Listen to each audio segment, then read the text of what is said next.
Welcome to the Half in the Bag Disc Golf Podcast, streaming to you as part of the Joe's Disc Golf Podcast Network. And here are your hosts, Ben, Joe, and RJ. Welcome back, everybody, to Half in the Bag, a disc golf podcast where three of us friends get together, have a couple drinks, and ramble on about disc golf. After many technical issues, we are finally live here, and, live on our end. Probably not for anybody else, but anyway, my name's Ben. We're alive. So far. My name is Ben. I'm up in the Green Bay, Wisconsin area, and today I am drinking a Yingling Hershey's Porter, which is quite delicious. It really Those is. are really good. Yeah. The benefits of shoveling the neighbor's driveway. They go and buy you beer. Nice. My name is RJ, and I am in Northeast Indiana, and I had a tournament earlier today, so I am rehydrating with water, or also known as Bud Light. Same thing. Yeah, same thing. I'm Joe, hanging out in the Fort Wayne area, and I am drinking from my really nerdy water bottle. It is a motherboard print on a water bottle, lttstore.com. Linus Tech Tips, great stuff, great entertaining stuff there. I feel like I can promote that because it's tech and not disc golf. At this point, I cannot promote tech because everything has gone wrong for me for the last hour. Yes. Yeah, a little bit. Yep. All right. I blame your daughter because why not? But yeah, Kayla is what has telling not gone me, wrong? Since I blamed Kayla, it was not Kayla. It was Bria getting up and turning on something in her room that blew the fuse. So we can actually blame the 1-year-old is why this was delayed. nailed it. Solid. So. But hey, this podcast has a sponsor. So does Joe's Disc Golf. We have a sponsor, Reaper Discs. You can kind of see that. So you get stickers in your box when you order stuff, and this is one of them. There's another one that had a Grim Reaper holding a disc. I have no idea where that sticker went.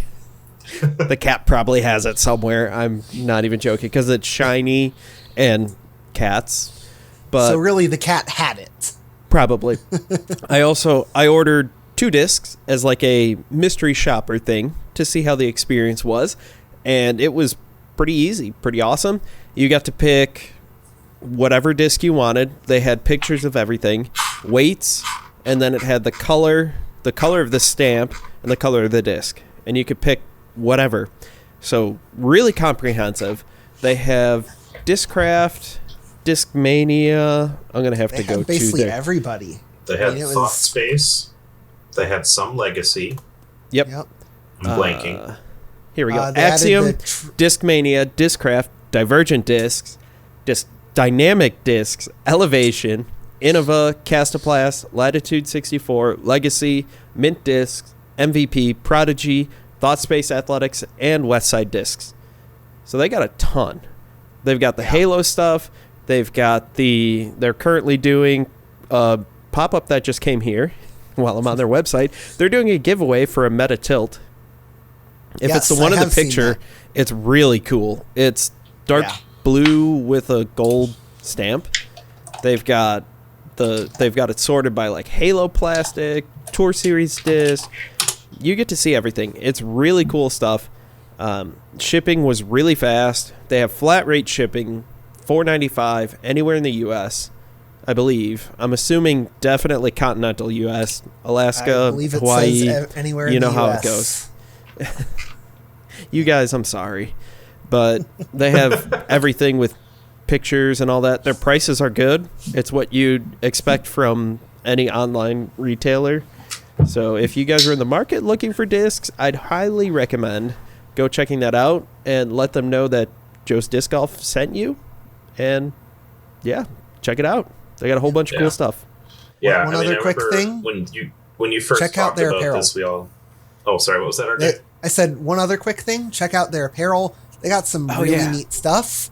I'm actually looking at a couple different shirts right now that I'm just like, ooh, I might have to get me 1 or 2 of those. They're they've look got real nice. T-shirts, hoodies, women's tank tops, bro tanks, and socks. Because why not? Yeah, and I just remember when you first kind of brought up that they reached out to you, they have some cool disc selection. They Their may t-shirts not have are really every cool. disc from every brand, but the discs they do carry, wow, those are some good looking discs up there. I don't know how well you guys can see it, but apparently my dog just lost a rather gnarly looking tooth. Nice. Yeah. So Yeah. Yay, She teething should dogs. brush her teeth. Well, it's her baby teeth. It's her baby teeth. Yeah. So. Like, they've Which got it- their t-shirts pretty hilarious here. Like, some of the stuff is really cool. Throw fast, die young, anxious, Live by the stressed, tree, die by the tree. Yeah, anxious, stressed, disc golf obsessed, Yep. antisocial disc golf club, and they've Yeah. got other stuff with just really cool designs on it. So go ahead, check them out. ReaperDiscs.com. I bought stuff from it, and I wouldn't recommend them if I didn't like them. And same with Yeah. the rest of the Half in the Bag crew. yeah, I will definitely be putting an order in soon. That's Yes, for sure. very much so. And, we want to thank them for being awesome and being the Joe's Disc Golf Podcast Network's first sponsor. Yeah. So, If you ain't first, you're last. but we accept all sponsors too. When in Rome, I'm not sure how this really works. He doesn't know what to do with his hands, guys. Well, why don't we get into our show, because we're going to lose any further sponsors that we could possibly No see. kidding. They see our ad reading ability. Reaper, we promise we'll try to do better. Not that we will do better in the future. I asked if he wanted to do anything with a script, which I'm not good with the script. It's very robotic. I asked if there were talking points. He's like, nope, just talk about Reaper Discs. I was like, When you get an email after, the day after this live. episode. After this episode, actually, here are some talking points. Here's a couple script notes. Yeah, here's the script. Just read this word for word. Don't bullshit your way through. Yeah. Don't riff, please. Please don't riff. Please stop talking. Again, we will try to do better. No promises, but there will be an attempt. You get what you pay for with a free podcast. Well, they actually paid, but the audience, you get what you pay for when you listen to this. The audience, man. please just trust us. They're actually a good website to go They're to. awesome. And have some We're really not. cool stuff. You should know this by now. We're 10 episodes in. I talked a little bit more about, I bought a Mint Discs Alpha. It's a fairly stable fairway driver. Good disc. Go look it up. It sits somewhere between an Evader and a Lucid X Evader. Not Invader. That's a completely different branded disc. Like divergent discs and dynamic discs? Yes. Try saying that 5 times fast. There's also a company that's defunct called Dynamic Disc. So, yeah. Yeah, so anyway, talking about the WACO annual charity. Open. Restarting our focus Yes. now. WACO. ADD, Ritalin, go.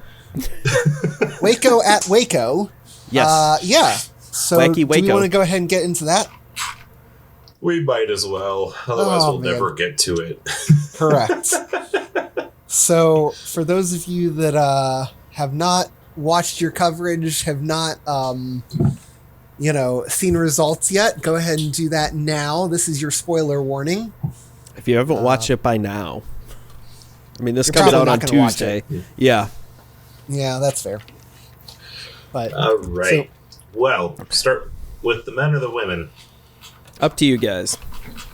I always say ladies first, Alrighty. That was what I especially watched since more we of. had a little bit of a surprise take home the win. Yeah, let's see here. I'll read off. Let's go with our top 10. That's always a good place Okay. to start. We can talk about kind of positives and negatives from there. Yep. Valerie Manduano with the win at a 9 under, shooting not the hot round of the final round, but one off What the a hot round and putting a fantastic- really, really good round together. Yeah, one Kristen under Tatar. tying the course record, correct? Yeah. Yeah, one under that. Yeah. She looked really good. Really good Yeah. today. It was insane. She was making some big putts too. It wasn't Yeah. that she had a bunch of tap. She did have her fair share, but it was crazy watching The one her. that sold it for me was hole 17, where she could have played it short on that, that little peninsula kind of shot. And No, big. we're just gonna go park it and get the tap in birdie. Like, Yep. we're just gonna live there. She played slammed the so door well all weekend. She slammed the door in Kristen Tatar's face on that shot. Yeah, said, "No, you're not coming back." But speaking of, so Valerie 9 under. At 5 under was Kristen Tatar. 2 under Katrina Allen. Tied for 4th at 1 under were Kat Murch and Ohn Scoggins. And that brings out your 3-day negative. Otherwise, after that, we have a 3-way tie at even with Henna, Bloomrose, Macy Valadiaz, and Paige Pierce. Evelina, who I'm sure we have a lot to talk about because she was kind of the story of day 3, coming in at 9th at +1. Day 1 and day 3, I would say. Tied for 10th were Maria Oliva and Holly Finley. Yep. And we addressed it. Evelina showed for 2 days that you don't need to be able to putt to do well in a tournament. But then on day 3 showed that you do need to be able to putt to win a tournament. Day 3 brought back the reality of if you want to win, you still have to putt. Yeah, yes. she what she had going for her day 1 was the wind. Nobody was. If you were outside of 20, there was a very small chance that you were actually going to try to putt. Yep, and I think she had the hot round after the first round. Yep, by 4 strokes. Like she had she was in a good spot. She had a 0% C1X putting because it was all parked. Yep. It was either parked or had to kind of lay up until it was parked. Yeah. Yep. You know. Which was kind of the story for her. I thought it was really interesting getting that comparison, or really that contrast between Evelina and Ohn. I haven't seen their numbers for today, but going into today, Ohn had picked up as many shots putting as Evelina had dropped. Yep. It was... The fun thing is it did not matter where you started today.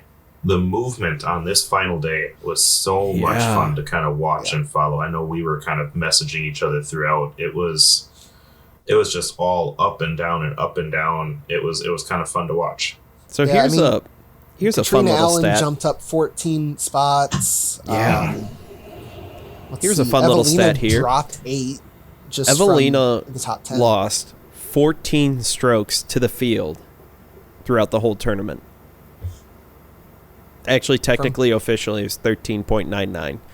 But tee to 14. green, she gained 23 strokes on the field and lost 14 to the field in putting. Wow. That is crazy. That's just crazy. I think our stunned silence here says it all. Yeah. But some that stunned silence really comes through on an audio podcast. But yeah, kind of some positives to point out. Henna kind of put together with Memorial and now Waco, showing that she belongs in that top conversation. Yep. It looks like what we all thought that Vegas was kind of a fluke to see her near the bottom. It's nice to see her shooting and really kind of make a push for that top spot. It really makes this first half of the season with those Europeans over in the U.S. It's just a battle. I mean, it's awesome to see. Today wasn't necessarily your dream top 4 card, but just kind of knowing that even your first 3 cards are going to be really good disc golf. On the women's side, really good disc golf. So a name that stuck out to me in the top 10, which I think there's a couple that are a little bit surprising. I'm actually going to pick the one that's probably the lowest of the 3 that, I kind of, want to single out. But Macy Valadiaz, being right up there, top 10 consistent all weekend. I know it's something that, Joe, you've talked about on your podcast, being really high on her. Yep. I know coming into the year, I talked about being really high on her. I think she's one to watch for this year. She played well. Which I know, played well, finished 6th, tied for 6th, at even. Obviously her first tournament of the year. This is her first full year touring. I believe so. Yeah, so, I mean, definitely a name to watch out for, right there in the mix all weekend. One thing I noticed about her, she looked like she had a blast playing. Like, watching the girls on that card, her and Kat Mertz just looked like they were always smiling, laughing, having fun. Yeah, there was competitiveness. They're right up there in the top 10. Yep. But they had fun with it. And I think that just made it more entertaining. Like, I loved it when they flipped over to her card on the live coverage today. They looked like they were just a couple friends coming out, having a beer and shooting around. Yeah. I mean, that was the vibe. And yeah, obviously, we're top 10 in one of the biggest tournaments in the year. Oh, yeah. Yeah. Oh, yeah. Obviously, you know, it's PDGA sanctioned, so no alcohol. Yeah. And I think their sponsors collectively might be a little pissed. Would be frowned upon, to say the least. Here's another reason why I knew I liked Macy. According to UDisc, her 3 favorite discs, putter, mid, and driver. Putter is a warden, so she loses points there. Mid-range is a justice. Say justice. Driver's a raider. I knew I liked her for a reason. Yeah. But yeah, I mean, otherwise we saw another solid performance out of Missy Gannon. Yep. After day 1. Day 1 was rough, but then she made a good comeback and some solid disc golf. She ended up taking 12th. Rebecca Cox put together another good performance. Like, she really looks like she's going to be hanging around that top all year.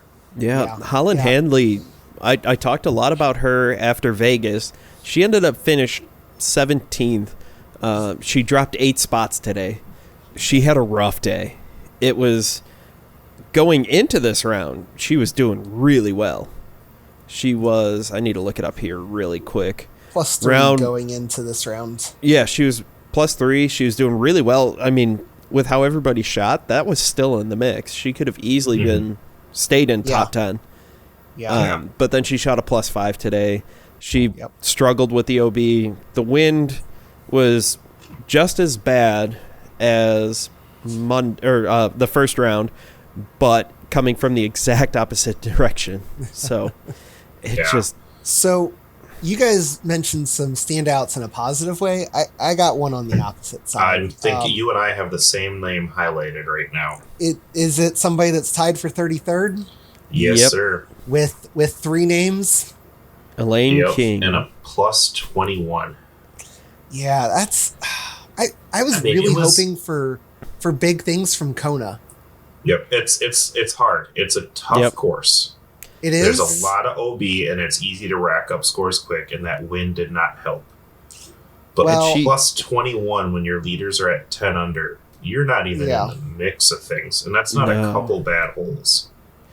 That's just a rough go. Her 3 rounds were 76, 73, 73.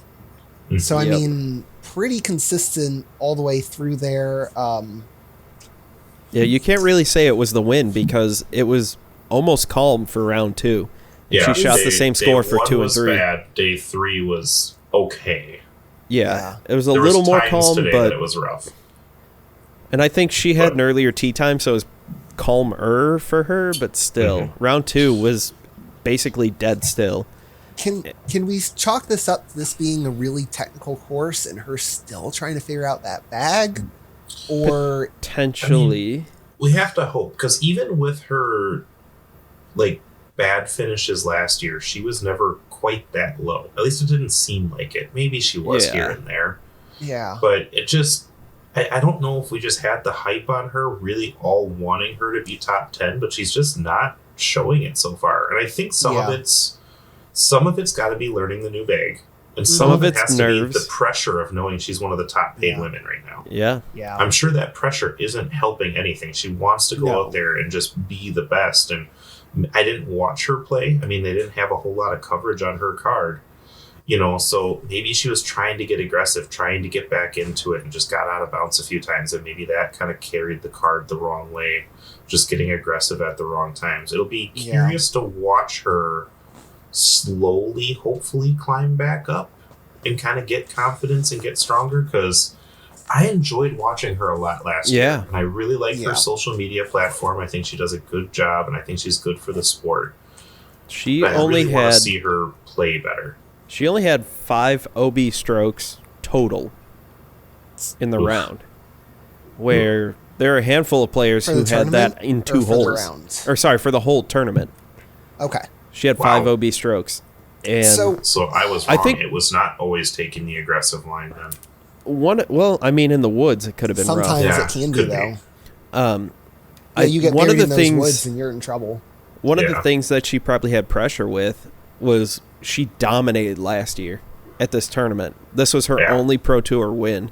That's she true. won by 12 strokes. Yeah. And then, so you got the pressure of that. I think she's playing the Open at Belton, which is a Silver Series, this coming week. I think that's this next weekend. Yeah, no media. I mean, there's Gatekeeper. No. GK has the women? Somebody. Yes, GK Pro has the women. Yeah. Somebody has the women. Jomez has the men. And there's no live coverage except for the final round. So we'll see how she does in a relatively relaxed. It's a Silver Series. No one really cares. Mm-hmm. Yeah. So. Yeah, it'll be, I mean, it's early on in the season. I mean, we might be just getting hypercritical 2 events in, but they have not been 2 good finishes. And I think I think part of the reason it's a big shock is because when we did our top 10, all 3 of us had her in that top 10. Yep. I think that's where the big shock is. I think I actually left her out. Did you? But I think she was my number 11. I thought she was like your number 4. No. She was my number 6. Your number 4. Let's see, I had her at 7. Let's see, my child has eaten half of these papers. You know, there's this crazy invention called a computer. And I believe you can type these things up. Yeah, no, I did not have her. I had her at number 11 because I had Valerie Manduano at number 10. Well, look at you. And I had Macy at number 9. Ah. Yes. I had her at 11. So we weren't that far off. No. And with the way some of those points end up working, you know. It's a toss-up. We had her, as a group, ranked number 8. Okay. When it averaged all out. Yeah. But we have proven through our UDisc weekly, or our Skip Ace weekly, we don't actually know what we're talking about. Oh, hell no. Nope. So this week went better than last week for you. For Skip I was Ace. really Nothing's excited. Updated, but it looks so much better than last week. I was probably so won't excited be last. going into That's because today. 2 people out of our group did not sign up. So you'll move yourself out of last in the overall standing. Yes. Yes. I was really excited going into today because all 3 of my FPO picks were in the top 4. Nice. And I think I ended up with only one of them finishing in the top 4. So hey, go me. Well, I know picked the wrong Manduano sister. Otherwise, I would have been 1, 2, 3. I picked Alexis mainly because of the ratings. I mean, there's a 7-point difference in their ratings, and that's 7 points. I went for the value pick. Yeah. But if I'd have picked the right Manduano sister, I'm sitting 1, 2, 3 on my women's. That's but God knows pretty- where I'd be on my men because of going Alexis, I was able to pick up Chris Clemens, who had a solid finish for the men. Yes. Yeah. Which we'll talk about here once we finish the women. Really quickly, are there any other names that stick out on the FPO side for you Cat guys? Merch. Cat Merch putting 2 back-to-back tournaments looking really good. And here's the thing. She started out her round with a triple bogey. And then holes 2 through 8 birdies everything except hole 3 where she gets a par. Like just goes, all right, I got it out of my system. Screw you guys. It jumps up 4 spots. It doesn't say that she went OB on hole 1. Yeah. Actually, it doesn't have any stats for hole 1. Again, we're crazy early in the year. But out of the UDisc Live, the PGT or DGPT standings, your top 7 make a whole lot of sense. You got Katrina Allen, Kristen Tatar, Paige Pierce, Evelina, Missy Gannon, and Owen Scoggins. Yep. Those are all names we expected to see up there. Cat Merch is sitting in at number 4 on that list. Yeah. And I don't between think she was Paige one and that Evelina. many people were up there. But, tied for 9th finish and a tied for 4th finish. And again, early in the year, we haven't seen a whole lot. But that's awesome. She had a 100-foot throw in. She had a Kayla putt on hole 3 to get the birdie. That's insane. That's just awesome. Awesome to see her doing well and kind of bring another name into that mix. Yep. It just goes to show that the women is not what it used to be. The women in is a good not way. just Paige and Katrina back and forth all year. They're always your top two finishers. Yep. I mean, there is some score differentials. No one's running away with anything this year. Which is It's awesome. just fun to see. And I'm sure we'll have a tournament or two where, I don't know, Kristen, Katrina, Paige, somebody just gets insanely hot and just can't touch it. There's going to be that 20-stroke win that Paige It's the same thing on the men's side. At least once a year. You're going to get that day where someone plays in the wind just so much better than someone else, or they get hot putting and just are hitting 40-footers that have no business going in. 50 foot. You're like, it's a tap-in. Yeah. When I wish. The basket looks like the size of the ocean, basically. Yeah. Yeah. That person that gets every tree kick, hits every putt, and just it happens. Yeah. Well, do we want to transition over to the men here? Yeah, Yes. absolutely. Number one, I think To no one's real surprise. Totally mine. If Valerie was the surprise winner for the FPO, the MPO winner was not a surprise at all. Paul, am I pronouncing this right? McBeath? McCudden? Hey, I didn't realize that you can just call him McBeast at this point. No kidding. Yeah, no kidding. Winning by 3 strokes over Luke Humphreys, who had a couple solid days.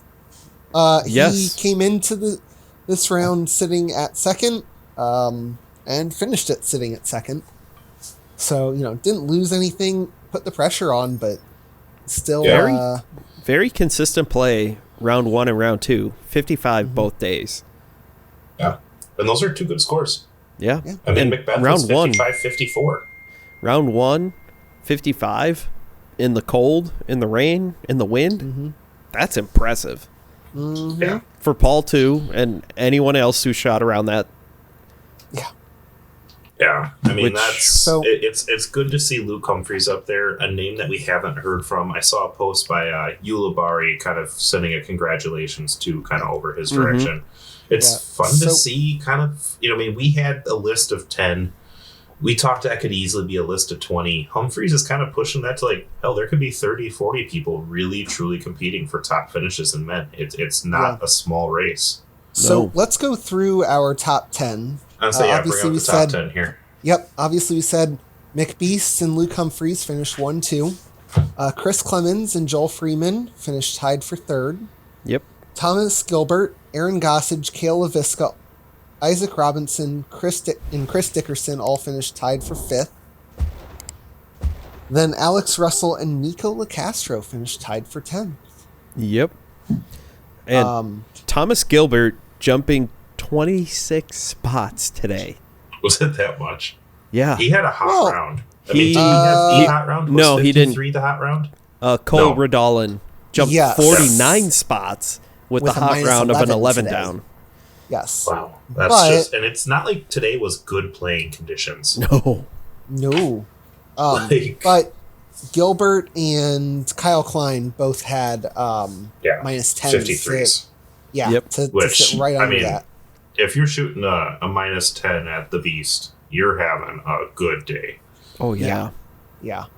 That is not a double digits down kind of course. Kyle Klein only had 1 bogey on hole 11, it looks like.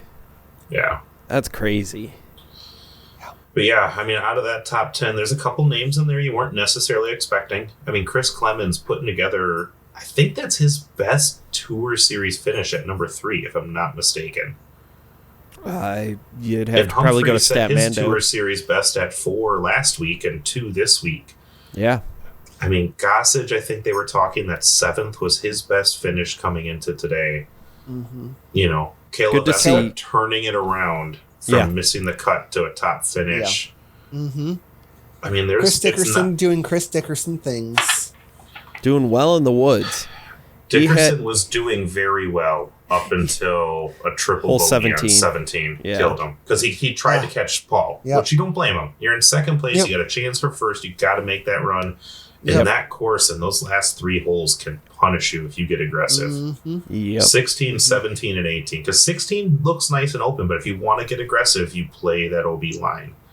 Yep. You know, and you got an elevated basket that if you try to run that elevated basket, you can put yourself at a 30-footer coming back. You know, 17. What did I see on the women's side? 82% of the ladies were OB at least once during that. Yep. Like, Does not that's surprise me. Nuts. It doesn't look that hard. No. But It looks when like you factor take a in... nice easy forehand, and then you take a nice easy either forehand to kind of skip away from the water, or just kind of a turnover backhand. But Well, you can see with the way the wind, when Own trying to do that, oh yeah, she threw it, it turned over and just hung out over the water and never came back. or and I gotta imagine OB towards the woods, like it gets nasty quick. It's like a fun hole. And I love it that it's at the end of the course for the sake of what Chris Dickerson did. Because you flip that around. Dickerson makes the birdie and Paul gets the +3.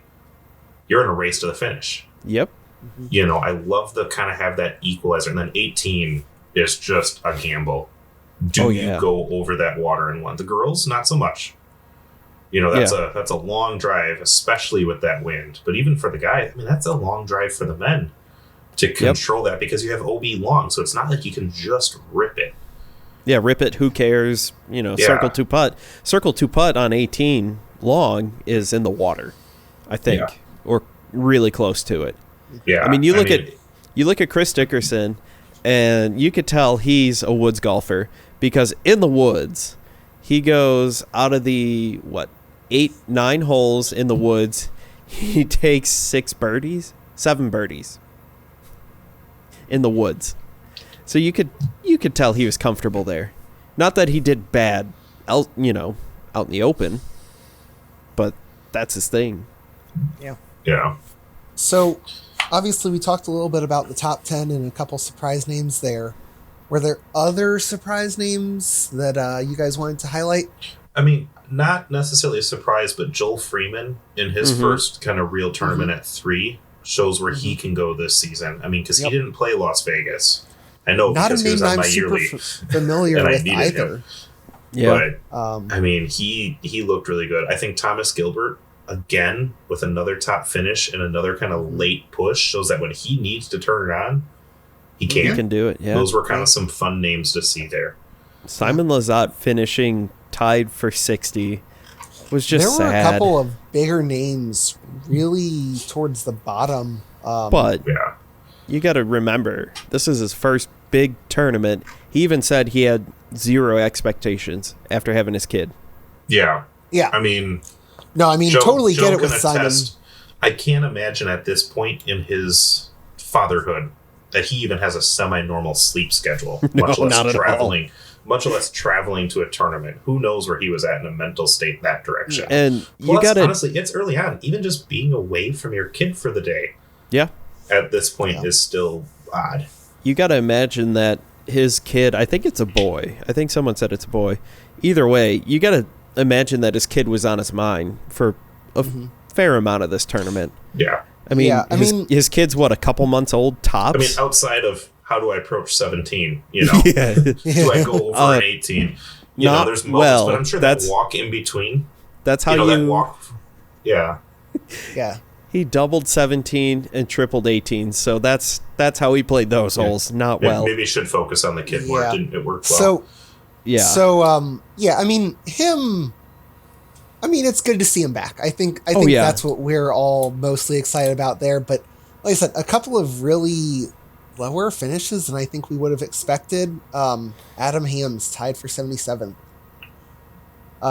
Silver Lat tied for 77th. Ezra Aderhold tied for 83rd. Brody tied for 83rd. Who was the other one that was the really big surprise? Paul Ulibarri. 102nd. Hey, which we know he did not have a good round to start off this tournament one of his worst ever. But still, not a great tournament for a couple of these guys that you would expect to at least be pushing the not necessarily the cut, but the money. Yeah. Want to give a shout out to a soon to be Fort Wayne-ish pro. Yep. He's from Peru, Elijah Biggle. Yep, I saw That's his why I name on recognize there. that name. Absolutely dominates the Fort Wayne scene. I mean, I haven't been on a card with him, even You just see randomly, his- but I've played the same courses, and he's like, "Oh yeah, I'm just gonna pull out my well, he's with Prodigy. I'm gonna pull out my mid range." And I'm going, "Really? You know this hole is like 400 odd feet, right? I'm pulling out my fairway driver, or not my fairway, my distance driver." Yeah. And that's why he's a pro. And like, he just slaps me around like it's nothing. And to see him tied for 112 makes me go, there's not a big enough number to put in my total column for 3 rounds at the Beast. Yeah. Oh man. Yeah, 3-time Indiana State champion. Yeah, I mean, He's really good. I'm Super like, I nice guy, recognize too. that name and I couldn't figure out why. I'm so glad you said that. I'm like, I don't feel like this is a guy that I should recognize as a pro, but the name just looks so familiar. He comes up to Yeah. Fort Wayne a lot because the competition here is much better than his hometown of Peru. And there's better courses up here. And so the only way he's going to get better is to play against better people on harder courses. Yep. And that's why I go and play against some of the pros in the Fort Wayne area and get slapped around. Yeah. Not him. He beats the pros in the area. Yeah. One name, at least on day one, that was fun to see was Scott Stokely up in the top 15 on day one. Yep. He finished was, in the top. he was like in 60 something at the end. He Yeah, I didn't won it have a 66. good finish. Yeah. It looks like day two hurt him. Yeah, pretty day heavy. 2 is what got him.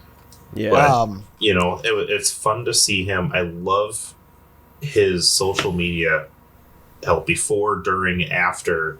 Yep. He's honest. I just love how open he is with his stuff. I know, it's very, great. very intelligent person. You can just tell with the way he approaches the game and how he does things. You know, it was fun to see him. A name that I know we talked about last week, mainly for the sake of my yearly, but Nathan Queen had a rough round 1, but pretty solid rounds 2 and 3 to kind of finish middle of the pack. But it's good to see that injury didn't hurt him too terribly bad over the weekend. One other name that I want to point out is also tied for 60th with Simon Lazat was Nicholas Carl. Not necessarily a name that we know a lot about, or at least not one that I know a lot about, but seeing his reaction to being on lead card was something that was very, even just for day 2, it was something that was really, really neat to me, just being like, wow, that's so cool being on the lead card and have, getting the coverage and that type of thing. Just a neat little story from day 1. So, Yep. And I don't know if you guys saw any of that, but as it looks for the Skip Ace yearly, I should be losing to both of you again. the more things change, the more they stay the same. Having Silver Macbeth Lot made me feel pretty happy there. Silver Lot killed me at 61, and I didn't get a lot of help Ezra. anywhere else. Ezra. Oh God, Remember- it's gonna get worse because they have Simon Lazat at 38. Oh God. Don't look at it, Joe. Don't look. All right. Bradley Williams, the Texas man, was top 10 going into like the final 2 holes, and then kind of lost it there. But he was shooting really well. He finished 16th, and I had him in my Survivor League where he needed to finish 15th. Nice. I just saw that, and I was just like, aw. Yep, and he man. had it up until 18. He had that. Yep. and had a rough one. I mean, Wysocki and Heimberg not in your top 10, but sitting 12 and 16, only 2 strokes 20. Apart. I mean, there's not a ton of names that are, super surprising, but there was definitely a bigger spread of the top names, I think, in this tournament than compared to Las Vegas. And I think the wind and the trouble you can get into in the woods attest to that. That if you can play clean woods golf, you can compete. Not that we could compete, but some of these, I don't want to say lower tier pros, but necessarily guys that you don't necessarily know the names of can compete with those top tier guys if you play clean woods golf. Yep. Okay, in fairness, my dog Pepper thinks that we could totally compete. I don't know if you guys heard that, but she is all on board for us. I'm looking at the plus 16 that Elijah scored. That would be my goal per day. No kidding. If I could average bogey on the day, I would be happy at that course. There's only like maybe 2 holes there that I even feel like I could attack for a birdie. I think there are a couple woods holes. I would attack them all for double bogey. I think there are a couple woods holes I'd feel comfortable attacking with my forehand. Now, I won't say that I would get a birdie, but I'd feel comfortable going hard for it. Yeah, let's see here. Let me flip over to the DGPT standings after 2 tournaments. And not surprising based off of the finishes, number Luke 1, Luke Humphreys. Should be number 1, yeah. Kelvin Heimberg, Gannon Burr, both sitting up there. Thomas Gilbert, again, with kind of 2 late pushes running in 4th. Chris Dickerson. You have your 2 first-place finishers in Paul Macbeth and Drew Gibson, who I can just imagine if they both played, they would probably be sitting at least top 3. 1 and 2? Yep. Yeah. Well, I don't know. I mean, 4th place, 2nd place finishes are tough to beat even with a first on you. That is true. Let's see here. What do we got? We have... Ricky's in 8th, Kevin Jones is 9th, and Nico is 10th. Yep. Look at Chris Clemens and Joel Freeman sitting 11th and 12th. Yep. Chris Clemens, the turnaround from one tournament to the next in a very positive manner. Top 8. That's what counts. Top 8. Yeah, that's your All-Star next year. That's your money. How do they do the final event of the year? Is it the top 8 at the final event of the year? So there's a 2-tournament playoff. Green Mountain Championship and MVP Open. They'll take, I forget who, it's not everyone, but it sounds like just about everyone's going to get into Green Mountain, whichever one's first. And then they're going to cut half? 40%. Okay, so kind of like a cut line kind of idea. And then they're going to cut, then the next tournament, they're going to cut it down to their bracket of 32 or 64. I forget how many they had last year. Something like that. Yeah. Yeah. So it's... I mean, it's just kind of fun to see. I mean, names all over the place. I mean, just looking at the boys, out of guys that finished top 10 in both, you're literally looking at Thomas Gilbert and Luke Humphreys, who are not necessarily the 2 names that you would expect to both be top 10 finishes both times. On the women's side, it's a little more predictable. Women's side's a little more predictable, minus Kat. Yeah.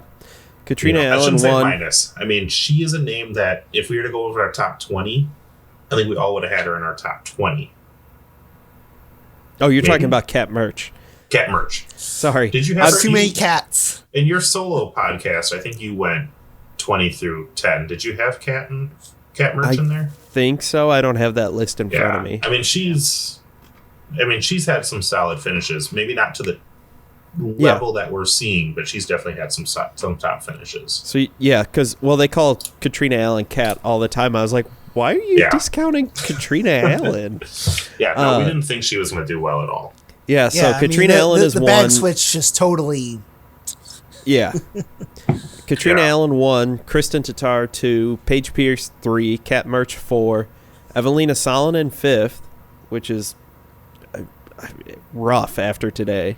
Mm-hmm. Missy Gannon 6th, Owen Scoggin 7, Valerie Manahuano 8th, and Ella Hansen 9th, Rebecca Cox 10th. Yeah. Like I said, after 2 events. She's been putting them together. She's showing that she has the arm. We'll have to see as we get to some more tighter courses. Well, she's if that continues. She's from Kentucky, and her home course is Idlewild. So I think the woods. I think she'll be fine. Maybe it's the putting that's really been the big difference this year. That's made that push for her. Her putt was looking really good. Yeah. The So- one that still gets me though, Owen's putt is just so I don't get it. ugly, but so good. It is don't the So ugly, but ugliest so pretty. putt I've ever seen. I don't understand. I don't know how the wind didn't take it. I know Yeah. she's a spin putter, but the thing flops like a lame duck. But it goes in. Like, I'm not going to Yeah. tell her to change it, and she shouldn't. It goes in. She's the best FPO putter, I think. Or at least very top tier. Yeah, her or Heather Young, maybe. I think it was One of the between two. her, Heather, and Paige as kind of like the top Yeah. tier. She might be top this year. Yeah, but either Well, way, it's like, Yeah. Still, yeah, very, very good. Oops. What did I do here? I just messed up my screen. So Right, back. speaking of putting, Yeah, putting and tournaments. Let's put them two together. yes. So as I mentioned last week, my wife and I played a doubles tournament this week. It was a putt and approach tournament on a course. I gotta say, I think last week I said that I would be very surprised if co-ed, any of the female divisions, and MA 4 and 3, if any of them finished below par. Looking at it later in the week last week, I realized that was really, really pessimistic. Yeah. well, you had all those really- mulligans. We did have 5 mulligans. We made them count. I hit probably a 20-footer after missing my first attempt at one. I really Yeah, thought you were going might to say have with been 20 trees and had to get around the trees when you started that statement. Oh man. I've golfed with you enough, RJ. Hitting the basket compared to hitting a tree. I know where you live. Live by the tree, die by the tree. I know Going what back to shirt the you're sponsor getting. tie-in. Oh yeah. That one's I'm ordering that one for sure. But anyway, yeah. So as I said, we played a little bit of a rough tournament for us. I am not a big arm. So What? So no, not at all. But so between that and then my wife was having some. I think I've told the story before how my very first tournament, I could barely lift my arm because I had a pinched nerve in my, or not necessarily a pinched nerve, but my trap was all spasmed up. Yep. Same thing happened to her today. So she was a trooper. I really appreciate her, even because I asked her first. I asked her first thing this morning. I'm like, do we need to withdraw? And she was like, no, I think we'll be okay. And I appreciate the heck out of that, because we ended up having a lot of fun today. Our That's card cool. was a lot of fun. We only threw 2 discs in the water and we got both of them back. Putting That's a that big plus. retriever to good use. Actually, someone on my card had one of the sticks, which I think that might be a purchase that I try and get in the near future, because those things seem a little bit more convenient than unwinding the retriever every single time. They're great for those, like, 10-foot and in. Yeah. Which along a river was what we were dealing with. Yeah. River, stream, brook, whatever. Creek. Yeah. Who's Crick. But yeah, I mean, had a lot of fun. I think we finished tied for 5th in our division. Nice. There were 6 teams, so Well, Not last. technically last. Just say 5th out of 6. Nobody needs to know you tied for 5th. There's 2 Yes, different yes. things. So I mean, but we had fun. We finished 2 over on the day. I think I probably cost us 2 strokes, because on one of them I ended up with like a 15-foot putt. Didn't realize I had a 15-foot putt. Thought I had like a 35-foot putt. And so I used one of my mulligans to reshoot, and then ended up with a 35-foot putt. Oof. ooh, Probably nice not to a meet your 35 foot. expectation. Yeah, maybe not a 35-foot putt, but a longer putt through some crap. So Not that your probably 15. cost us a birdie. Yeah. So that probably cost us a birdie, and then on another hole, we were kind of split between two shots. I'm like, let's go through this one. I think there's a line. Not as much of a line as I thought there was. So I'm sitting here kicking myself because I'm like, that probably cost us 2 strokes and we were 2 over. Oh well. We had a good time. Yeah, That's exactly. Good. Exactly. We had a good time. We would have won MA4 if we would have played that. I will say that. That's cool. Which I almost was like, hey, why don't we just sign up for MA4 instead? There's less competition. There's, we could, it's technically mixed. So, it's not breaking any rules. Yeah, exactly. But no, we had a great time on the card that we were with. We were with another married couple, and they were kicking our butt. But it was just fun to watch them. Nice. The guy that was throwing a lot of Moonshine Ricky harps, or he was throwing his Moonshine Ricky harp a lot. Boy, he looked really good with that. We could talk that into our next section here. Yeah. Look at that segue. Yeah. Yeah, but Kayla and I had our chance to get out and throw our first round today. Nice.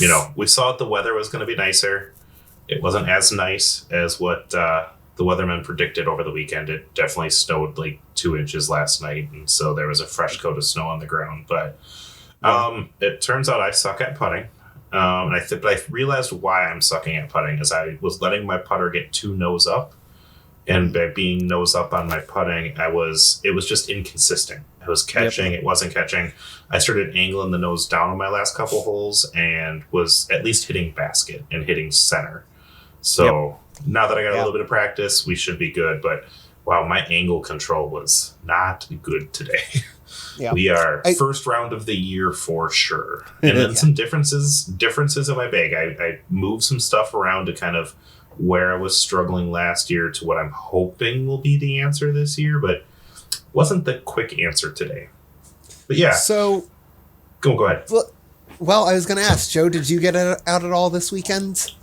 No, I did not. Yesterday, in fairness, my wife, it was 20-degree winds or 20-mile-an-hour winds today. Yep. So it's not exactly a great discing weather if you're not playing in tournament or haven't been starved of playing in rounds. Yeah. So because it was windy. Yesterday, I got to cover a surprise softball practice at 7 a.m. It was more so a surprise to me. I found out about it Friday. I forgot softball does this. The schedule always you had printed wasn't the schedule that was up to date. Yes, it was. Softball always does this, and it was more so on me. Like, they always have Saturday morning practice, and I just forgot softball started. It was the first week of practice. Yeah. So then I did that, and then I got to watch my daughter all day because my wife went to go see Suni Lee do gymnastics at University of Michigan. Okay. So that's only a couple hours away. Pretty fun to see an Olympian in college. Yeah. Yeah. And then an Olympian competing. Yes. And then today I just couldn't get out. Yeah. But so Ben, you talked a little bit about your bag changing a little bit, and obviously with the new year upon us, that seems like a good opportunity to maybe talk a little bit about what is actually in our bag. We've talked about how the half in the bag was kind of a play on the classic in the bag segments that everyone does. We're 10 episodes in and alcohol? I gotta say, I love watching in the bag videos on YouTube. Even if I have no idea what brand or what those discs are, I really enjoy them. So, yeah, I when we talked about the name with half in the bag, it struck us at least, hey, that's what I like to watch. Maybe someone will mistype something and end up on our podcast and we have a chance there. Yeah, it turns out there's a lot of half in the bag something podcasts, including a very popular podcast called Half in the Bag. So we probably got a lot more views and downloads the first day for people not knowing that this was not the half in the bag they're looking for. But yeah, let's stick with today's theme about putters and approaches, and let's just kind of go through our bags and talk about what we have in them. Why don't we all start off with putting putters? For the people that are watching on YouTube, get a little camera showing here, and if you're on audio, somehow still listening to us, this is probably around the 50-minute mark. Yeah, somewhere in there. Somewhere in there when you start seeing the disc up on the screen, backtrack a bit. We will try to paint a verbal picture for the audio people. I am so good with my words. That's my strong suit, friends. Let's see your extremely nose-up putter, Ben. Extremely nose-up, brand new in the bag yesterday because it got ordered, is a classic soft burst with a small hand-eye stamp.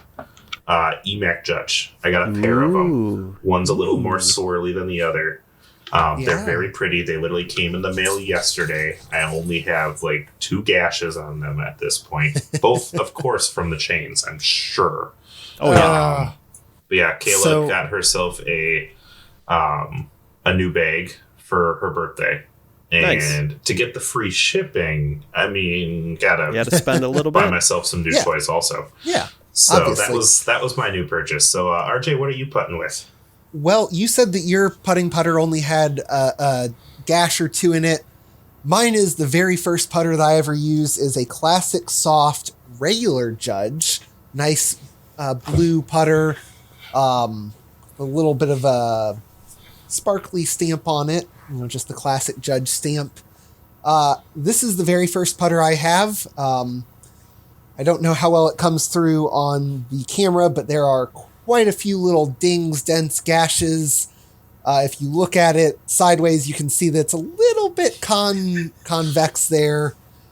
This thing, like I said, first one I ever got. I'm actually looking to replace it soon. If I can ever find the right color and plastic in regular Judges, because now that there's an EMAC Judge, you cannot find regular Judges. Yes.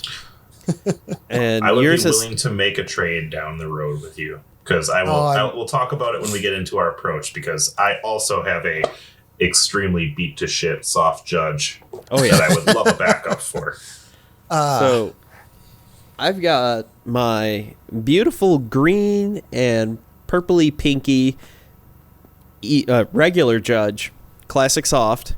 I have 2 putting putters. I used to have 2 green ones until I threw the other one on hole 9 at Tillman over the creek, and I watched it the whole way. It landed. I could not find it. Still cannot find it.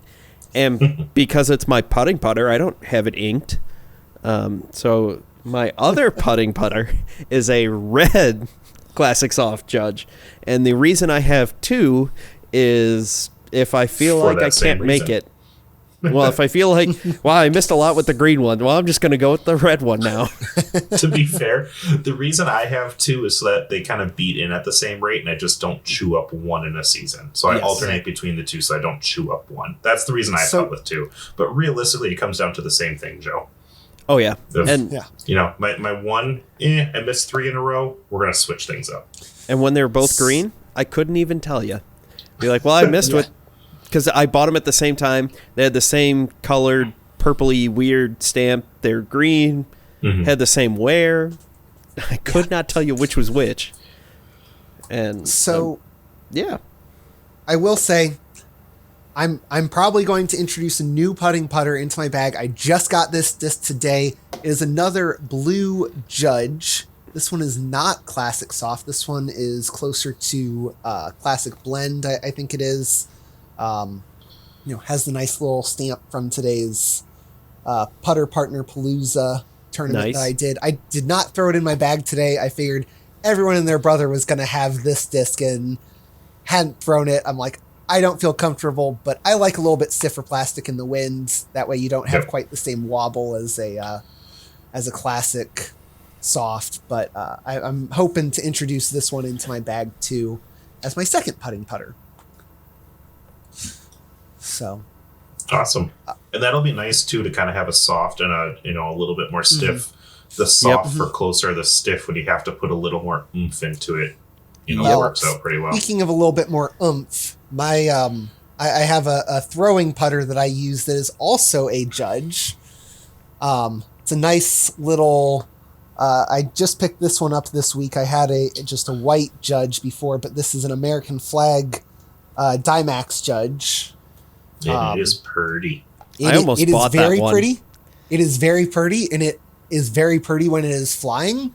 I threw this disc a lot today. I gotta say, I love it for backhand approaches. I even turned it over a little bit on purpose. So definitely one. So it's a plus, right? Yeah. So definitely one that I will be throwing a lot more this upcoming season. I did have an EMAC judge from last year's Trilogy Challenge that I used to use, but I like the consistency of the judge a little bit better. I will second that with my 2 throwing Lucid judges. I got 2 just for the reason of, well, at the time you could only buy them from the Latitude 64 factory store in Sweden. And the cost of shipping made it insanely stupid to only buy 1. Because it was, I think it was flat rate or whatever the weight was. It was kind of like, well, I'm going to buy 2 because why not? Also, they're my throwing judges, so I might lose them. And it's good to have a backup. And I'll generally alternate between the 2, so they are about the same level of wear. Yeah. The reason I even bought that American flag one was because my Lucid one that I had before that, I was like, I'm going to throw this disc a lot this weekend. There's a lot of water. I think I want a backup. And then the backup ended up becoming the main disc that I threw. Done that before. Yeah. Yep. The other thing that's nice about the throwing judge is you can get it to kind of hyzer flip, or you can keep it on a hyzer on the backhand. I've actually thrown a lot of turnover forehands where I'm caught behind the woods. And I think, RJ, the last time we went out, I had that, 100 and something odd foot behind the trees. Oh. And I just threw this forehand and it just cuts and lands flat right under the basket. I think it tickled the pole. Yeah. As a putter, it has just enough stability to want to land flat. Yes. When it's at the right speed. Yes. Mm-hmm. And it handles a lot of speed for a putter. And I've been in a lot of bad situations where I have perfected that judge turnover forehand to land flat. That is not from field work. That is from just regular crappy play. Oh, man. Well, so I'm gonna. What do you like to throw as a throwing putter? Well, I'm going to stick on the bandwagon with you guys, and I'm going to talk about more of my approach. And I mentioned it back in day 1 is Old Blue. That's black. That is black. The stamp at one point was blue. The blue of the stamp has gone away to where it's now just silver. And the camera is not going to do this justice. But it is warped. It is ugly. This thing is beat to crap. It is so pretty. And Joe can attest to this because you have seen me throw this on so many approaches. It is as straight of an arrow as you can get. If I put it on hyzer, it will hold that slight hyzer. If I throw it straight or hyzer flip it, it will hold there. If I want it to turn over, it will hold there. It is, so pretty. It's very pretty. But the one thing I found out today especially is my other throwing putter is a harp. And especially the harps that I have are a little too overstable compared to what this one has beat into. And this is the definition of beating. So I had this one in my bag last year. A Lucid, kind of almost like a swirly blend that Tina and Eric Oakley had signed for me. And what I was noticing is I just wasn't throwing it that much because I didn't love the feel of the Lucid plastic for the touch that I like to even throw my putters at. So I'm taking last year's putting putter in my Fort Wayne kind of mint green swirl here. This is a classic blend. Compared to the classic soft is a little more stiff, but it's also not as beat in, a little bit flatter top. So I'm hoping that gives me kind of that straight to a dependable dump left, but not so much as a harp. So I use, more often than not, I'm using that black Judge and making my approaches because I just know it, I trust it, I know where it's going to go. But that mint green one is going to be more of my off the tee Judge that I'm kind of hoping for. Gotcha. So that's my typical approach. So I do have more putters in my, I'm going to say more utility putter. So I don't know if you guys have more to go with. I have one other approach putter that I use. Okay, 4. So really quickly, I like to use the Westside Maiden, which this is also a new disc. I had a black 2018 Trilogy Challenge Maiden that I really like to throw on a forehand. I actually just replaced it this week with a nice blue, the classic Maiden stamp as I drop it, putting another ding in it, trying to wear it in. That is in the burst plastic. I really like the shallowness of it on a forehand. I don't end up flipping it up as much because I don't end up gripping deep into it. But that's my other throwing putter. Yeah. That I really like is that Maiden. Nice. I got Kayla to start approaching with a Maiden today, and she was throwing it really, really well. It's kind of a nice disc, especially for that forehand, that little bit shallower, lets it release out of that forehand nicely. Yeah, it's a great forehand putter. If you are looking for a forehand putter, I highly suggest the Maiden. That is the reason, the depth, that I have 2 different overstable approach putter, whatever you want to put this in. I have the Harp, which I love that off the backhand. Do y'all want to show off our harps? Mine is a pretty lucid red one. Mine is, I don't know what plastic this is. I'm not familiar enough with, it's VIP. Yours is probably BT medium. Probably. Does it feel like Classic Blend? Yeah. Yep, that's BT a good medium. description for it. So mine came from a tournament that I played last year. Yep. The Fountain City Flex, nice blue. Okay. Blue on blue stamp. I want to say blue on blue. It looks like. Yep. Yeah. That's pretty. But then I love when the color, the stamp matches, and it just kind of. I love that blue on blue, the red on red. Just that nice little metallic-y. Yeah. Ooh, I got a pretty stamp here in a harp. This one isn't in my bag. This is another one that I picked up today, but kind of that goldish stamp. Nice. Yeah, goldish stamp on red. Kind of just picked it up on accident because I'm like, ooh, this one looks pretty. Oh, It's another harp. I didn't really need another harp, but okay, whatever. Well, and I didn't like forehanding my harp. No, I don't like because forehanding my harp either. It's too deep. So I got its brother from another mother, the Zone. I have a Zone, which is a little more stable, about the same glide. Honestly, on my forehand, it feels the same as throwing a backhand harp. So, but it's more shallow. And so it's really comfortable to throw. And I just really like using it. And I've got this nice, it's pink. The stamp is that retro reflective silver rainbow-ish Z plastic Paul Macbeth 5X. So, that's those 2. And I still have 2 more. Okay, I'll finish off here because I have 3 more, but I'm not getting creative. It's a harp, and a harp.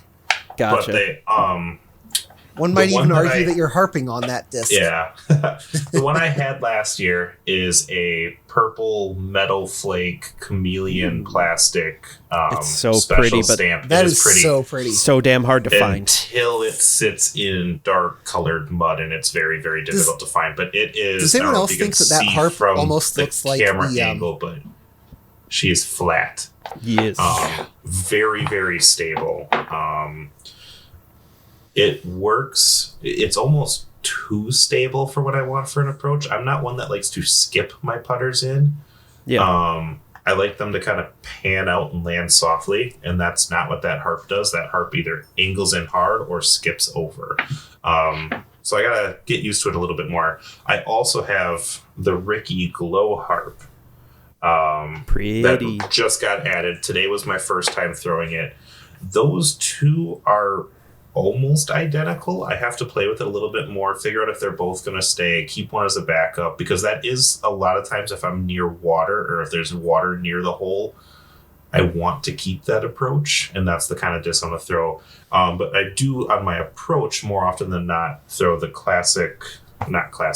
the BT medium harp. I've had this one in the bag for a hot minute now. This is one where I got at a 2-disc challenge that I won that year with this 2-disc challenge, and I used this as my putting putter, and actually played very, very well. It almost made me want to consider using that as an actual putting putter, but it is definitely too stable for my personal preference. But as an approach disc, it comes in, and that one does kind of pan out, and because of the softer plastic, sticks. And so if I use my judge for straight, and I use that harp if I need to come one way or the other, and it works out pretty well. The approach part of my game is about the only part of my game that I actually trust day to day. Nice. Then my last two are a Lucid Moonshine Guard, and the regular Guard is too understable for what I want to use it for. The Moonshine plastic makes it that perfect, like, neutral. This is an ultimate frisbee. It is a smaller ultimate frisbee. Whatever angle you put it on, it will hold. Because it does flex a little bit at the end. It will come out, but generally speaking, it's not too bad. But it's great. I use it. I used to use it off the tee, but now I like my judge because I can throw it harder. This one can turn over, but in weird situations where I need to throw it and it needs to hold whatever angle, this is great. The other disc that I have that is absolutely amazing, I used some doubles, random draw double winnings to get the Blowfly. And what's great about the Blowfly... I have not seen this one I have not seen this either. You can fold it up and make it into a little ball, just like that, and it'll hold it, and you throw it. When it hits the ground, it pops open and just dies. I need to try this next time we go out. I've used it a couple times. Can you throw it, or is that all it's good for? You remember that classic super soft slammer I had? Mm-hmm. Yeah. It's try softer throwing than that? It is about as soft as that. It's got more meat on the rim than that did. Okay. So you could probably, but if you try to, it's so floppy. So, really quick question about the Blowfly. Yeah. Can you ball it up into a ball and just, like, actually chuck it like a baseball, like, throw it, pretty hundreds much of feet? Or hundreds of feet? Probably not. I've tried to just, like, whip it like a baseball, and because it doesn't stay together that well, it usually ends up flopping in my hand. Like, it'll come apart because it can't handle those forces. So it kind of parachutes out. Yeah. Okay. And so then it only goes like 30 feet. So it's better if you're just kind of like a soft toss. I was going to say almost like a Pong style throw. Yeah. But I folded it up a little bit better this time around, and it's just ridiculous. You just kind of throw it. And boy, we should not make that image the thumbnail. This ain't that kind of show. Oh, man. Moving on quickly. Yeah. Any my other next group goes by pretty approach? quick. That's it for me on the putters. Yeah. Okay. Mids? So do we want to talk a little bit about mids? I've got 4 of them. I have 4 different molds. I have like 3.5. Okay, but how many justices do you have? Is your half mold a bounty? No, it's a truth and an EMAC truth. So yeah, gotcha, same tooling, slightly different characteristics. But I guess I can start. I'm going to say thank you, Joe, in the sense of I stole this disc from him. Yep. Because I forgot to return it. But this is the Trilogy Challenge bounty. He gave it to me one day to try. And I tried it and I loved it. And when we got back to the car, I completely forgot to put it back in his bag, and it made its way back to Wisconsin. And I'm just like, I really like this. I forgot to keep it. So, yeah, that was the day that I also lost my Defender up in the tree on PFW. So, it came lost down, one, gained one. But I have no idea. I can't find it in the tree. It's not up there anymore. Yeah. If a listener of this podcast finds it, I would love that disc back. Yeah. The bounty for me, Heiser flips up to flat, rides straight. If I want it to go right, I can make it go right. If I need to throw something extremely slow in the woods, but I want it to carry just slightly more than my judges, it'll do that for me with a little bit of left fade. But that disc is just so sweet at that mid to low power shot and just working exactly the angles you want it to work. And the glide. That's the other thing. In the air. I've blown past holes. I've blown past holes just because it just won't stop. Mm-hmm. There are some holes that I've played where I'm like, that was a perfect shot, and now I have a 40-foot comeback. Yeah. And then so, I'll Joe, go ahead and show us. Let me pair that with the original Truth. This is one I've had in the bag for a while. I use this right now for a very similar shot because this one has a little bit more comeback fade than the Bounty. I don't know if that Truth is going to be in there. As soon as they come out with like a Lucid X Bounty, I think that would be the answer for that touch more stability I'm looking for. You need my Bounty. Is that Lucid X? No, it's Moonshine. Okay. Lucid X Moonshine. That is what I'm looking for. So I got to look for something like that because I think that's the answer. Because the Bounty, my next disc up is the EMAC Truth. Yep. And that's got a little too much. So I got to find that happy medium. And I love the path of the Bounty. As of right now, I'm using the Judge in that spot and just ripping it up, which I don't like having to power up that much. So now the Truth is there. But I think within the year, I'll find a disc to replace that, especially now that they make Lucid X Moonshine Bounty. That might be my new target. So I'll let someone else go here. I'll talk about my Lucid X Moonshine Bounty real quick. Obviously, clear disc. It's in the Moonshine plastic from Dynamic Discs. Got this really neat little... I don't even know what you want to call it. It's just this really pretty kind of... almost like a cult style stamp on it. It's pretty. It's the Moonshine Bounty. If you go on Dynamic Disc, that's what it is. Nice. You'll find it.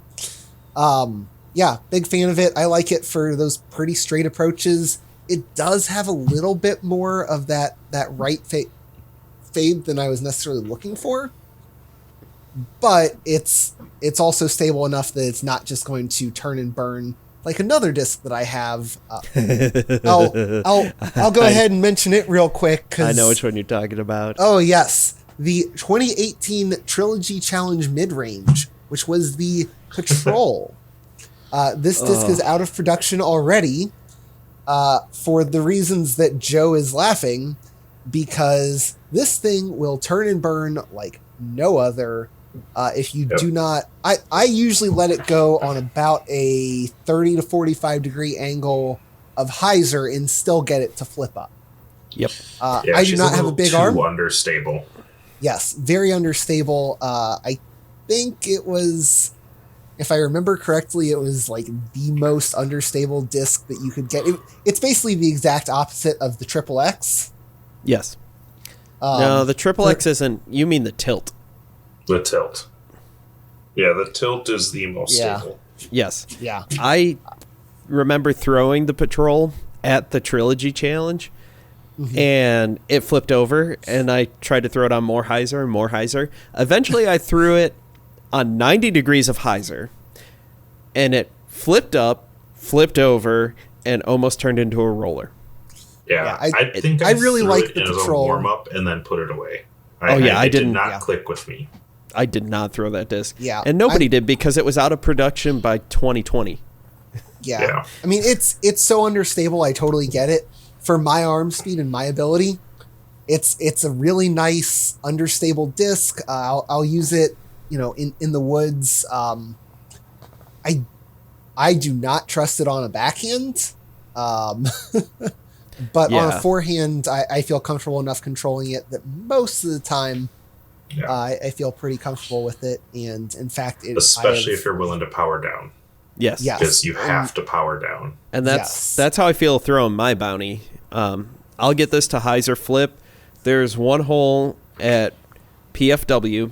It's 300 feet with a slight downhill, dead straight, OB, all along the right. I'll take this. I'll let it hyzer flip. It'll ride a little bit to the right. It's hole 14, RJ. Before that, forehand for 15. Man, I am totally not thinking of this hole at all. But anyway. It'll ride a little bit to the right and finish just a bit left, and it's great. Depending on the way the wind's blowing, because it's right next to the soccer fields, I sometimes pull out the Vandal and just a little bit more stable. But yeah, this is a disc that really taught me how to hyzer flip the right way. Yeah. And to make it useful. Yes. I had been throwing the Warrant, but that bounty for my arm speed is just Yeah, I have to take it down a little bit, but it's just crazy how the relative ease of throw and how far it goes. Mm-hmm. And speaking of easy to throw and going far, I have my two different Lucid EMAC Truths.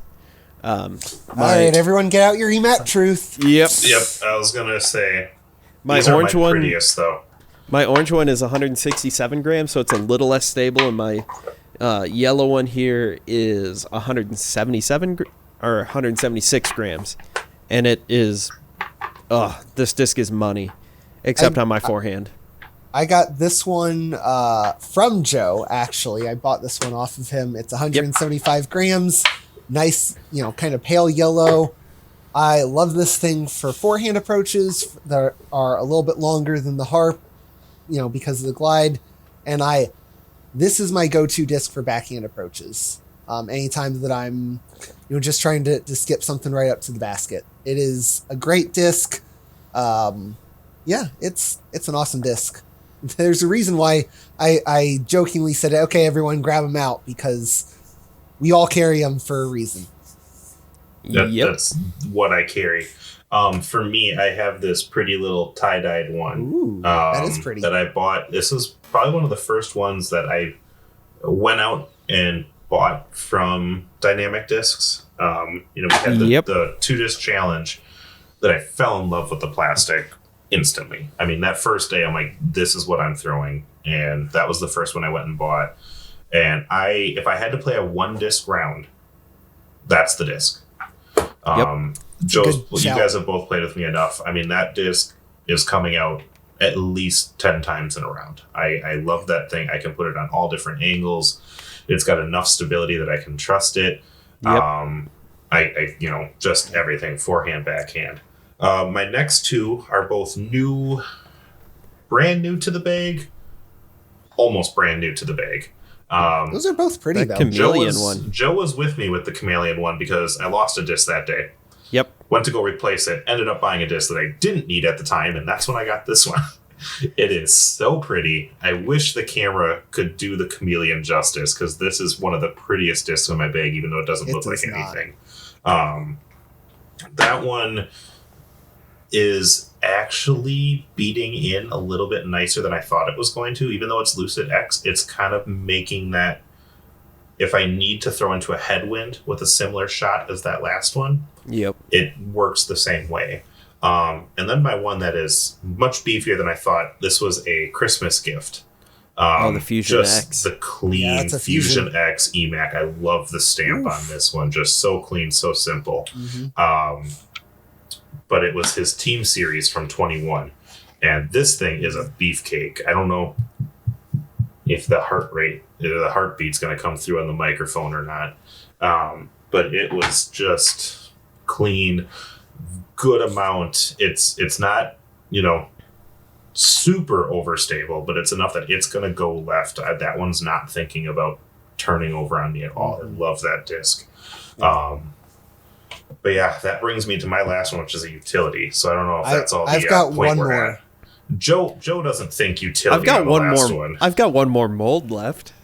Yeah. Yeah, All right. go ahead and show us your 8 justices. I only have 4. I took the Lucid Air Moonshine out of my bag. That is Beef. It is. You remember that criminal I had? Side note, that had the beef Yep. stamp, but was Yes. probably the least beefy disc in my bag. How is a criminal the least beefy disc in your bag? That Well, one that was fusion or biofusion. Ah. So I that think beat was in, bio. So that it beat in acted like pretty a quick. beat-in. but it Yeah. flew so straight and so beautiful. The problem was it was about the color of the leaves dead on the ground. So that's no Yeah. longer in It my was bag. orange and almost like a brownie orange. It was not a Yeah, not it a was good disc not- golf color. No. But Kinda you like threw your- that disc so well. Oh, I miss that disc so much. That Like, I don't think the I've thrown disc of the anything week that a couple well. weeks ago, or probably a couple months ago now. Yeah.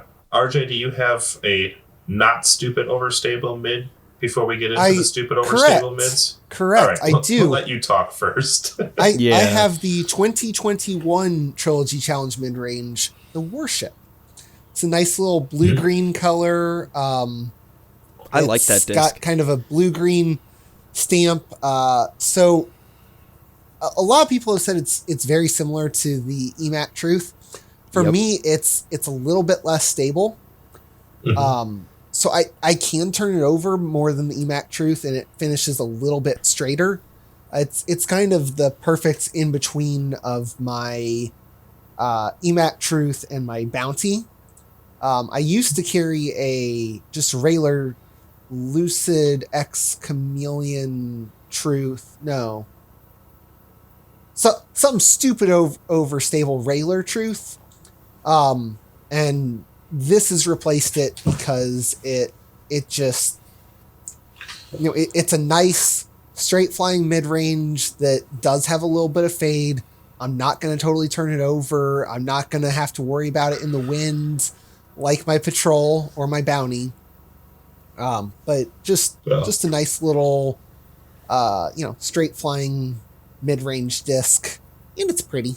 Yep. It's real pretty. What It's I've got noticed is that blue-green- Warship is like a faster judge. It's that very straight with a little bit of tail off at the very end. Yeah, that's a Yep. really good description for it.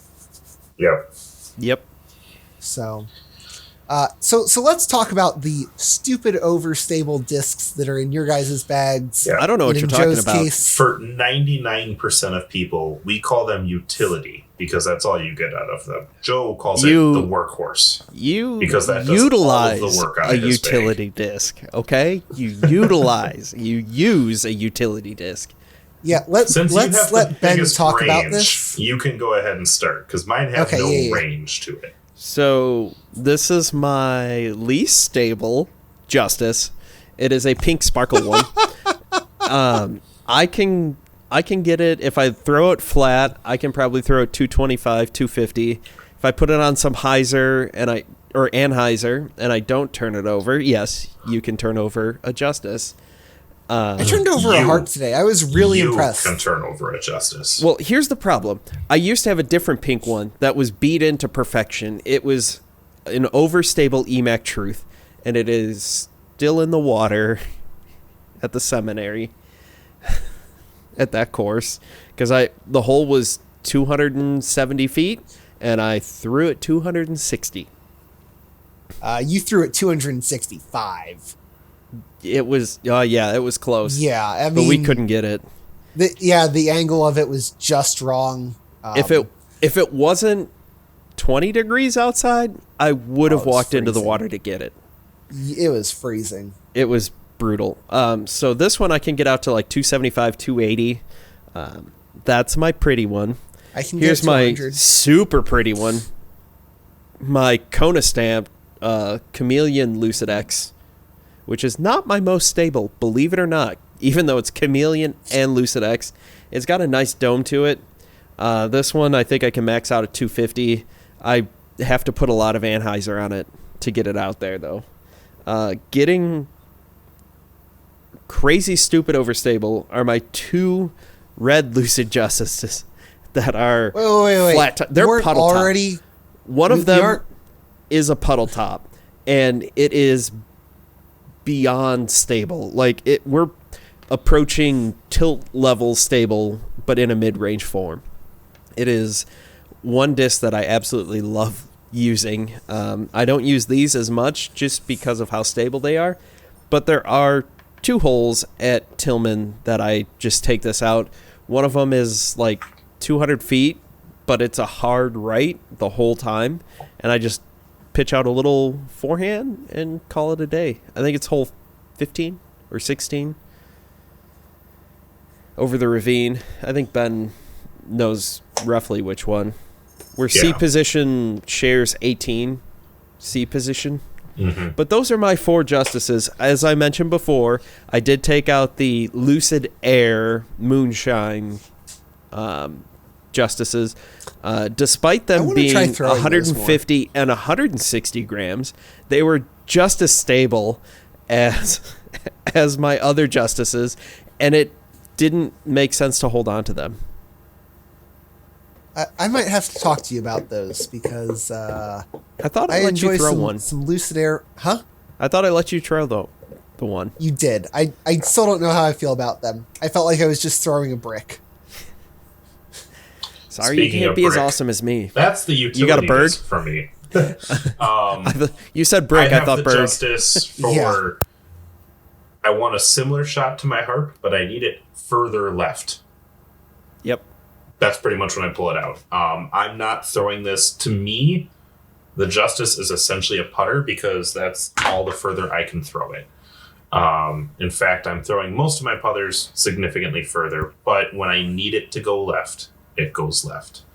You throw your Justice like I throw a harp. What I said before is I don't love it when my harp skips because I just don't like that landing.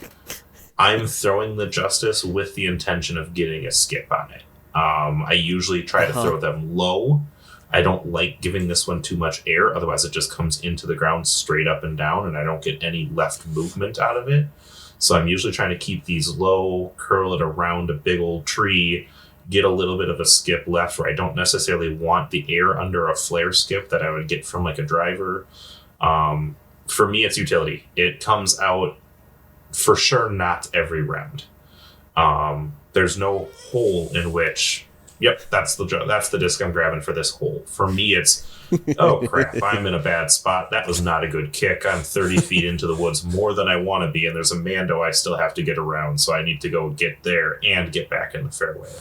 I'm not throwing that on any unique lines, even though it has the capability of drawing some really cool shapes in the air just with how overstable it is. But for me, that one is, she's a meat hook. Like it's going to go left. It's going to fall down. I'm going to get a little bit of a skip, and I know exactly what it's going to do. And when you're in trouble in the woods, exactly knowing what it's going to do is huge. And if I'm 250 feet ish, 275 or closer, I'm thinking about how can I use a Justice? Yep. Nope. Rather than, I don't know what a sane person might think. Yeah, I feel like if I'm inside of 3, Old Blue's coming out. I feel like I'm kind of at that point where, Paul Macbeth broke Simon Lizotte during that round. Where I'm Simon throwing these stupid lines, but getting it there.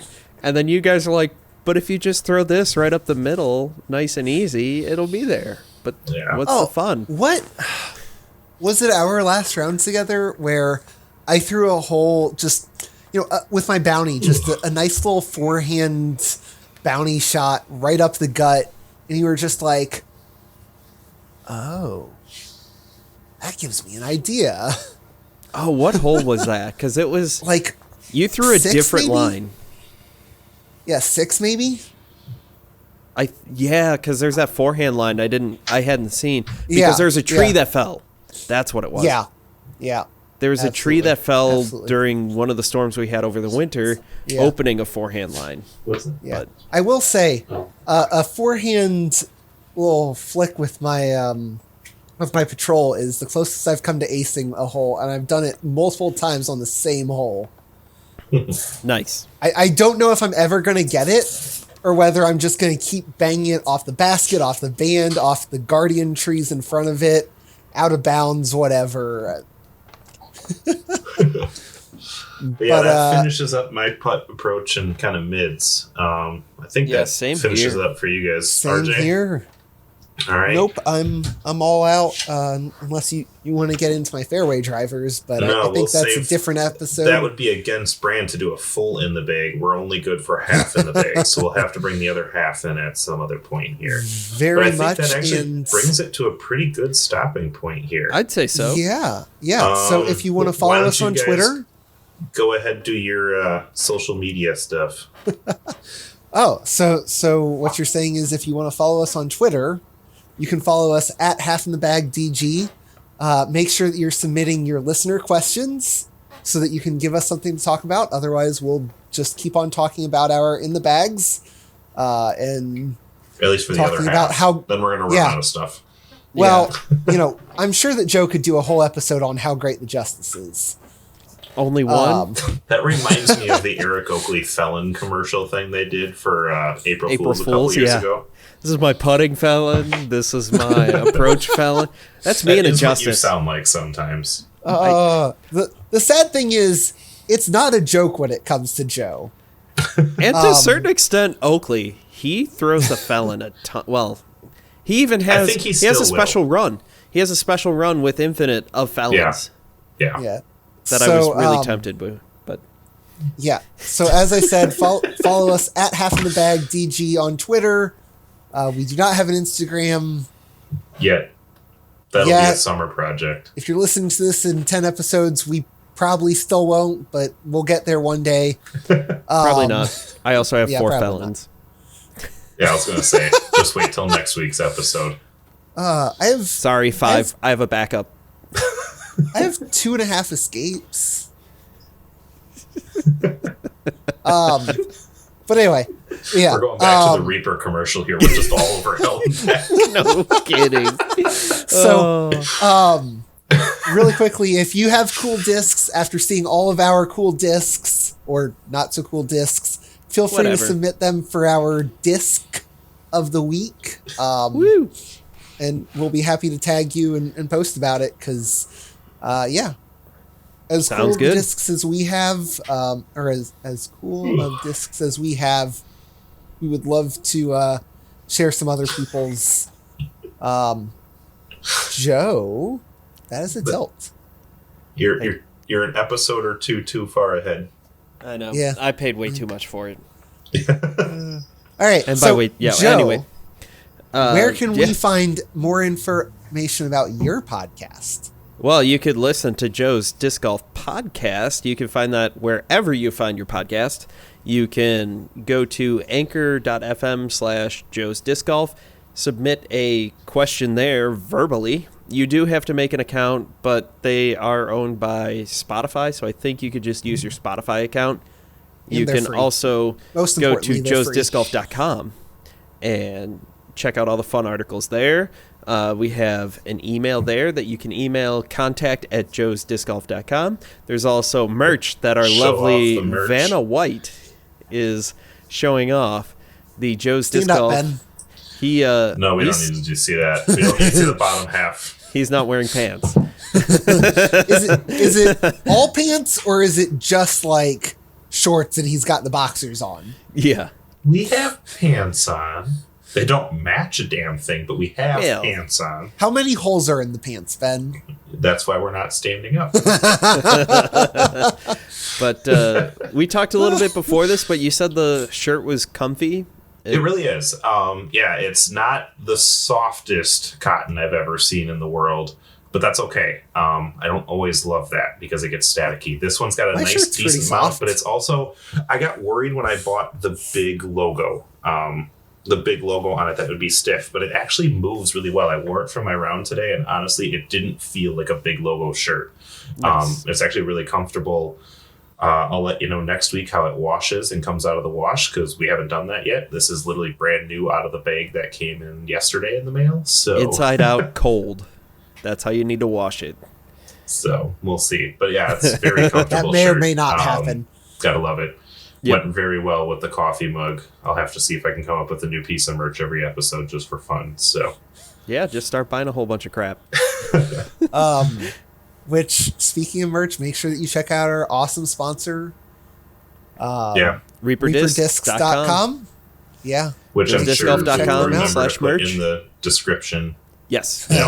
Yes, we will. That is part of our agreement. So if we want to keep Remember sponsors, to do this every time. I will. Yes. I did last time, even though I had a panic attack in the middle of the night. The day my episode came out, the YouTube version, I was like, oh crap, did I do it? At 10 o'clock, I looked, I was like, oh yeah, we're good. It's fine. Yep. So Panic attack. If you want, or if you're listening to this and want to see our ugly faces or our awesome discs, you can find it at Joe or on. Take it away, Joe. After that, We need to go to bed. We we do. You can Don't find worry, it on they'll- youtube.com/Joe's Disc Golf. Yep. If you are looking at our ugly faces and don't want to be looking at our ugly faces, you can I don't find blame this as a podcast wherever you get your podcasts. And Yep. I think that takes care of all the socials, all the promotions. I believe so. So Ben, thanks for talking with us. Yeah. It's Yeah. fun. This is fun, guys. Joe, All right. thanks for doing all I that you can't tell if I do. need to be more drunk or more sober next time we talk. I don't know. The Yes. same level. Both. The exact same level.